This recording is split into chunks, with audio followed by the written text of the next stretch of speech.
साहेब आज महानगरपालिका निवडणुकीचा कार्यक्रम निवडणूक आयोगाने जाहीर केलेला आहे. कशा पद्धतीने सुप्रीम कोर्टानं 31 तारखेच्या आत निवडणुकीचा कार्यक्रम घ्यावा अशा सूचना दिल्या होत्या.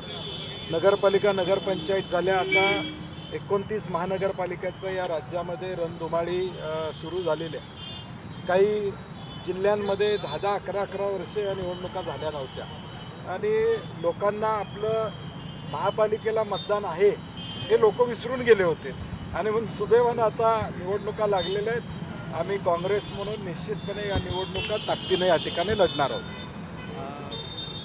आपण नगरपंचायत निवडणुकीत जर बघितलं तर 3 ते 4 दिवसांचाच अवधी उमेदवारांना प्रचारासाठी मिळालेला होता. मात्र या सगळ्या महानगरपालिका निवडणुकीमध्ये जवळपास 10 ते 12 दिवस मिळत आहेत प्रचाराला.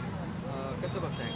नगरपालिकेचं भौगोलिक बघितलं तर मतदारसंघ लहान असतात, महापालिकेचे मतदारसंघ मोठे आहेत. त्यामुळं किमान 10 दिवस आणि आता प्रभाग झाल्यामुळं 4ही उमेदवारांना सगळ्यांच्याकडपर्यंत पोचायला थोडा अवधी चांगल्या पद्धतीने मिळणार आहे. परंतु मुळात आज जी मतदार यादी आलेली आहे ती व्यवस्थित आहे का हे बघणं अत्यंत महत्त्वाचं असणार आहे. निवडणूक आयोगानं जाहीर केलेल्या आहेत अनेक गोष्टी या मतदार यादी बघून, परंतु वस्तुस्थिती तशी आहे का? आज मतदार याद्या उपलब्ध झाल्यानंतर कळेल की दुबार नावं त्या ठिकाणी त्याचं काय केलेलं आहे. एकाच घरातली 4 नावं, 1 नाव बाजूला गेलेलं आहे आणि 3 नावं तिथंच आहेत. त्याच्या संदर्भात निवडणूक आयोग काय करणार आहे? आणि म्हणून आमच्या सर्व महाविकास आघाडीतल्या पक्षांना माझी विनंती आहे राज्यातल्या की या मतदार यादीवर ताबडतोब 2-3 दिवसामध्ये अभ्यास करून आपल्या काय हरकती असतील तर ताबडतोब द्याव्यात अशी आमची अपेक्षा असते. मुंबई महानगरपालिकेमध्ये ठाकरे बंधू एकदम काँग्रेसला बाजूला ठेवून लढवण्याच्या तयारीत आहेत. तशा पद्धतीने नाही, बाजूला ठेवून असं म्हणता येणार नाही.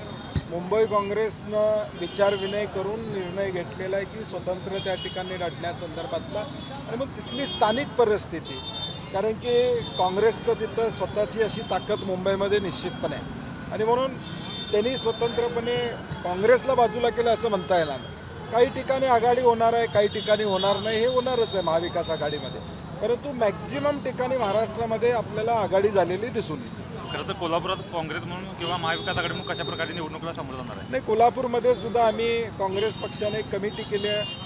ती शिवसेना, राष्ट्रवादी, इंडिया आघाडीतल्या घटक पक्षांशी त्यांनी 2 दिवस चर्चा केलेली आहे. ते उद्या परवा मला अहवाल देतील.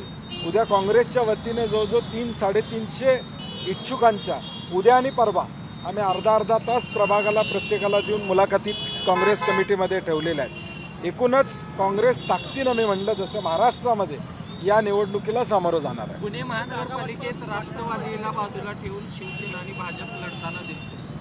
नाही, आता पुण्यामध्ये राष्ट्रवादीची गरज वाटत नसेल भाजपला म्हणून त्यांनी बाजूला केलं असेल.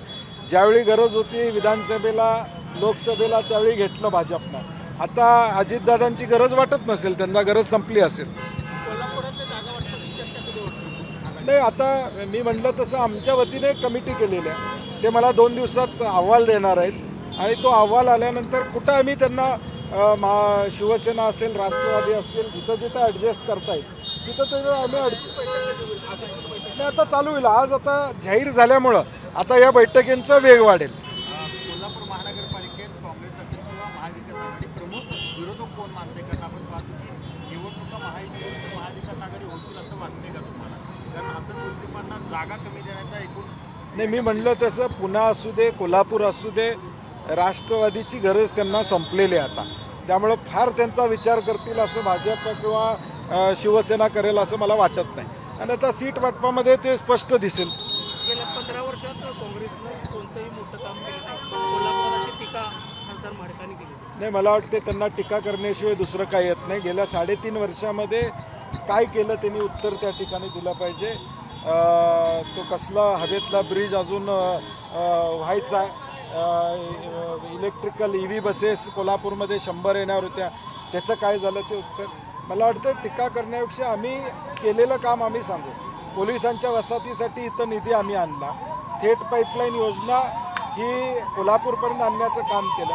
परंतु गेल्या 3.5 वर्षामध्ये या कोल्हापूर शहरामध्ये महायुतीच्या सरकारनं नेमकं काय केलं? 100 कोटीचे रस्ते आले, परंतु त्या रस्त्याचा दर्जा तुम्ही सगळ्यांनी बघितलेला आहे. सर्किट बेंचनं त्याची दखल घेतली, म्हणजे काम किती चांगलं आहे.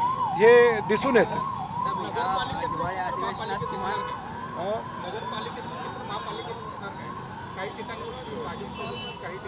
नाही, महापालिकेचं वेगळं, नगरपालिका या स्थानिक पातळीवरच्या निवडणुका आहेत.